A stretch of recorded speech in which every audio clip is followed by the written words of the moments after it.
ಗದಗ ಜಿಲ್ಲೆ ಲಕ್ಷ್ಮೇಶ್ವರ ಪಟ್ಟಣದಲ್ಲಿ ರೈತರು ಸಂಘಟಿತರಾಗಿ ಒಗ್ಗಟ್ಟಿನಿಂದ ಹೋರಾಡಿದ ಫಲವಾಗಿ ಎಚ್ಚೆತ್ತು ರಾಜ್ಯ ಸರ್ಕಾರ ಮೆಕ್ಕೆಜೋಳ ಖರೀದಿ ಕೇಂದ್ರ ಪ್ರಾರಂಭಿಸಲು ನಿರ್ಧಾರ ಕೈಗೊಂಡಿರುವುದು ರೈತರ ಹೋರಾಟದ ಫಲವಾಗಿದೆ ಎಂದು ಮಾಜಿ ಮುಖ್ಯಮಂತ್ರಿ ಹಾಗೂ ಹಾವೇರಿ ಲೋಕಸಭಾ ಸದಸ್ಯ ಬಸವರಾಜ ಬೊಮ್ಮಾಯಿ ಹೇಳಿದರು. ಪಟ್ಟಣದಲ್ಲಿ ಕಳೆದ 8 ದಿನಗಳಿಂದ ಸಮಗ್ರ ರೈತ ಹೋರಾಟ ವೇದಿಕೆ ಹಾಗೂ ವಿವಿಧ ಸಂಘಟನೆಗಳು ಮೆಕ್ಕೆಜೋಳ ಖರೀದಿ ಕೇಂದ್ರ ಆರಂಭಿಸುವಂತೆ ಒತ್ತಾಯಿಸಿ ನಡೆಸಿರುವ ಸರಣಿ ಸತ್ಯಾಗ್ರಹ ಶಿಬಿರಕ್ಕೆ ಭೇಟಿ ನೀಡಿ ರೈತರನ್ನು ಉದ್ದೇಶಿಸಿ ಮಾತನಾಡಿದ ಅವರು, ಬೆಂಬಲ ಬೆಲೆಯೊಂದಿಗೆ ಕನಿಷ್ಠ 500 ರು ಹೆಚ್ಚುವರಿಯಾಗಿ ನೀಡಿದರೆ ರೈತರ ಸಂಕಷ್ಟಕ್ಕೆ ನೆರವಾಗುತ್ತದೆ ಎಂದು ಹೇಳಿದರು. ನಾನು ಮುಖ್ಯಮಂತ್ರಿಯಾದ ಸಂದರ್ಭದಲ್ಲಿ ಆಗ ವಿರೋಧ ಪಕ್ಷದ ನಾಯಕರಾಗಿದ್ದ ಸಿದ್ದರಾಮಯ್ಯನವರು ಬೆಳಗಾವಿಯಲ್ಲಿ ಅಧಿವೇಶನದಲ್ಲಿ ಟೇಬಲ್ ಬಡಿದು ಮಾತನಾಡಿದರು. ಆಗ ನಾನು ಕೇಂದ್ರ ಸರ್ಕಾರದ ಕಡೆ ಒಟ್ಟು ಮಾಡದೆ ಎಲ್ಲ ರೈತರಿಗೂ ಪರಿಹಾರ ನೀಡಿದೆ. ಈಗ ನೀವೇನು ಮಾಡುತ್ತಿದ್ದೀರಿ ಎಂದು ಪ್ರಶ್ನಿಸಿದರು.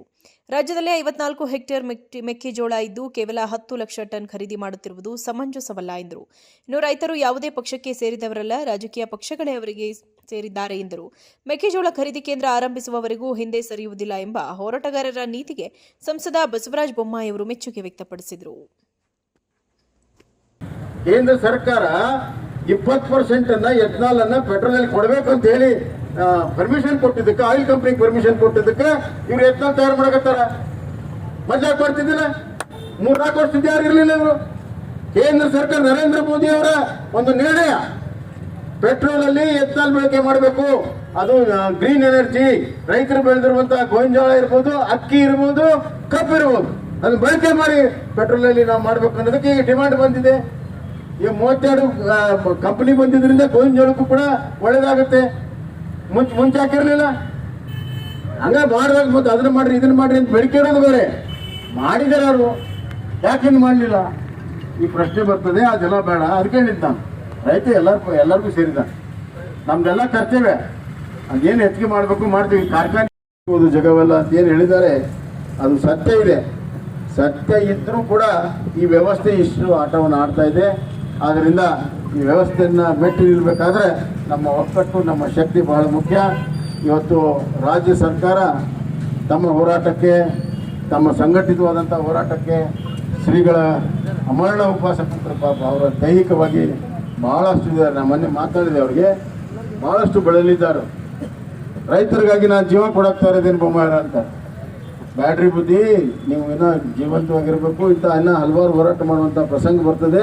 ನೀವು ಗಟ್ಟಿಯಾಗಿರಬೇಕು, ಅದಕ್ಕೆ ನೀವು ಇದನ್ನು ಬಿಡಬೇಕು ಅಂತ ನಾನು ಹೇಳಿದ್ದೆ. ಆದ್ದರಿಂದ ಇಲ್ಲಿ ಎಲ್ಲ ಹಿರಿಯ ರೈತರು ಕೂತಿದ್ದಾರೆ, ತಾಯಂದರು ಕೂತಿದ್ದಾರೆ. ಅವರ ಶಕ್ತಿ ನಿಮ್ಮ ಜೊತೆಗಿದೆ, ಗುರುಗಳ ಆಶೀರ್ವಾದ ನಿಮ್ಮ ಜೊತೆಗಿದೆ, ಮಹಾಜನತೆಯ ಸಂಪೂರ್ಣ ಹಾರೈಕೆ ನಿಮ್ಮ ಜೊತೆಗಿದೆ. ನಾವೆಲ್ಲರೂ ನಿಮ್ಮ ಜೊತೆಗಿದ್ದೇವೆ. ನಿಮ್ಮ ಹೋರಾಟಕ್ಕೆ ಜಯ ಸಿಕ್ಕೇ ಸಿಗ್ತದೆ. ಯಾಕಂದರೆ ನ್ಯಾಯಸಮ್ಮತವಾಗಿರುವಂಥ ಹೋರಾಟ ನಿಮ್ಮದಿದೆ. ಆ ನ್ಯಾಯಸಮ್ಮತ ಹೋರಾಟಕ್ಕೆ, ಸತ್ಯಕ್ಕೆ ಯಾವಾಗಲೂ ಜಯ ಇದೆ. ನಿಮ್ಮ ಜಯ ಸಿಕ್ಕೇ ಸಿಗ್ತದೆ ಅನ್ನೋಂಥ ಮಾತನ್ನು ಹೇಳಿ ನಿಮಗೆ ಸಂಪೂರ್ಣವಾದಂಥ ಬೆಂಬಲ. ಮತ್ತು ಯಾವಾಗ ನೀವು ಕರಿತೀರಿ, ಬರ್ತೀನಿ, ಬರೋದಷ್ಟೇ ಅಲ್ಲ, ಎಲ್ಲೆಲ್ಲಿ ನಾನು ಕೇಂದ್ರ ಸರ್ಕಾರಕ್ಕೂ ಮಾತಾಡ್ತೀನಿ. ಕೇಂದ್ರ ಸರ್ಕಾರಕ್ಕೂ ಮಾತಾಡಿ ಸ್ಪಷ್ಟವಾಗಿರುವಂಥ ನಿದರ್ಶನವನ್ನು ರಾಜ್ಯ ಸರ್ಕಾರಕ್ಕೆ ಏನು ಕೊಡುವಂಥ ಎಲ್ಲ ವ್ಯವಸ್ಥೆಯನ್ನು ಮಾಡ್ತೇನೆ.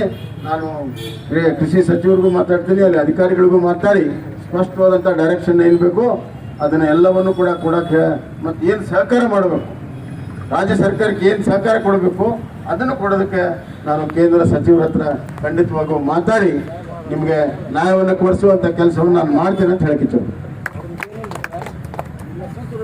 ಏನು ಬೆಳೆದಂಥ ಬೆಳೆಯನ್ನು ಗದಗ ಹೋಗ್ಬೇಕಂದ್ರೆ ಭಯಂಕರ ತೊಂದರೆ ಆಗ್ತೈತಿ. ರೋಡ್ ಆಗ್ತೈತೆ, ಭಾಳ ದೊಡ್ಡ ಗುಂಡಿ ಸರ್. ಮೊನ್ನೆ ಒಂದು 10 ಗಾಡಿ ಆಕ್ಸಿಡೆಂಟ್ ಆಗಿ ಪಲ್ಟಿ ಆಗಿಬಿಡುತ್ತೆ ಸರ್. ದಯವಿಟ್ಟು ನಿಮ್ಮ ಕೈ ಮುಗಿಸ್ಕೊಳ್ತೀವಿ. ನೀವರ ಇರಲಿ, ಎಚ್ ಕೆ ಪಾಟೀಲ್ ರವರು 2 ಮಂದಿ ಸ್ವಲ್ಪ ಚಲೋ ಆಗಿರೋ